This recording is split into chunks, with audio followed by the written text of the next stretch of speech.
Oy, happy Saturday, happy Ibon mga kapakpak. Only, syempre, nandito na naman tayo si Kuya Dan.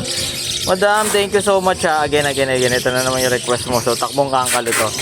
Again, syempre, kung first time nyo kami napanood dito sa Facebook, YouTube, or TikTok man, this is Kuya Dan. Only sa Dan Cebunan, kwentuhang ibon at kung ano na pa. Sir, Madam, thank you so much ha.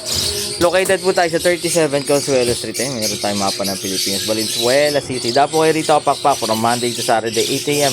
hanggang 8 p.m. ng gabi. Ang ganda naman talaga. Madam, thank you so much ha sa pagtitiwala po sa Dan Cebunan. Bisitahin nyo kapakpak yung mga online store natin nandiyan sa taas ng Capsule Lazada, TikTok at Shopee. Okay, siyempre, lagi nyo po tatandaan ha.